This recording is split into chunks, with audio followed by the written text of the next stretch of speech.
The New York Times reports in a troubling trend in America. Employers can't hire because potential workers are getting high. Companies across the nation say the increase of mandatory drug testing and America's overall increase of drug use have made it almost impossible to fill job openings. Georgia Governor Nathan Deal, that's a good name for a governor, states the #1 reason businesses can't hire enough workers is they can't find enough people to pass a drug test. A business owner in Colorado adds, as soon as I say criminal background check, drug test, they're out the door. Maybe you shouldn't yell it at them like that. Not all were against the program, including several recovering addicts who told the Times that testing provided the motivation to get clean. Matt, say something libertarian here. Sure, yeah. When I worked at the LA Times, they made me take a drug test. I tried as hard as the one drug test I've had to take in my life.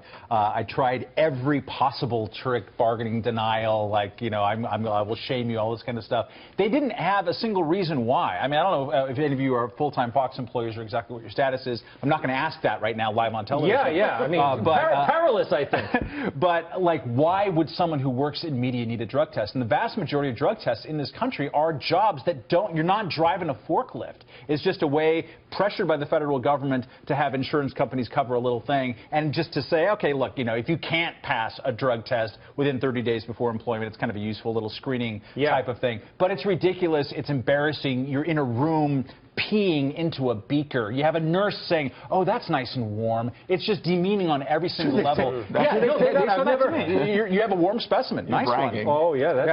That is a little creepy, isn't it? But so why? We shouldn't have this. This is the most hopeful news that I've read in at least since Gary Johnson nominated William Weld to be the vice president of the Libertarian Party candidate, and that was sarcasm, is that Americans are like turning around and walking out instead of taking a drug test. Why should you have to take a drug test for freaking marijuana in 2016? My God. Understood. Now, Joanne, are you thinking what I'm thinking, that Matt just wanted Americans to know he has a warm specimen? Yeah. How warm is it? I get nervous.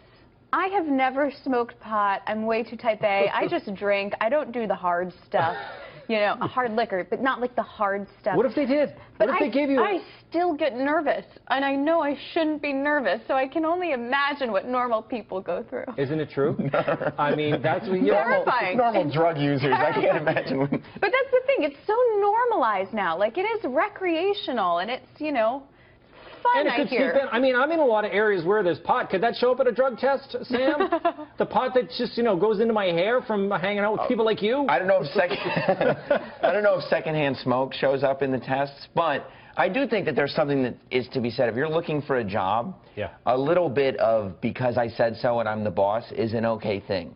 And if it's like that's the one thing that's stopping you from getting a job, then just don't smoke pot because you want to get a job. Like, wouldn't that show that you have some kind of motivation? I really want this job. Yes. I'm going to stop doing things that I'm told not to do. Yeah, for how long do you have to stop smoking pot before it doesn't show up on the list, do you know? 30 days. Yeah. 30 days? It's 30 days. So that's it. You spend a month without smoking pot. And there are plenty of black market products that can kind of smooth that over a little bit. Yeah, and there's also, you got to take the seeds or something, right? You can get a fake device, and you don't need to use your own pee. I mean, there's that's a completely different discussion, but I want to have it someday. Joe, I have an idea. If I were a boss, I would say, time to take the drug test. If they ran, they wouldn't get the job. That's usually disqualification. Yeah, yes, but then I wouldn't give the test. Yeah, well, that is a test in a way. But that's a good point, that some of these tests, it's almost like the test for performance-enhancing drugs in sports, that it's more of an IQ test, that if you know the test is coming up and you can't get your act together, you sort of failed by showing that you're too stupid to do that. Right. I guess it depends on the job. I don't think I'd want someone who is flying an airplane or doing long-haul trucking to be showing up testing positive for all kinds of things. I mean, it's different. I'm a comedian. For us, as long as you don't have like a cocaine-induced heart explosion on stage, it's considered under control. But for some other jobs, and I have to say this, I also got a lot of compliments on the temperature of my urine. So that's good. You have? They did say my stool was a little off, though. Oh, God. It's more about consistency, I think, than actually...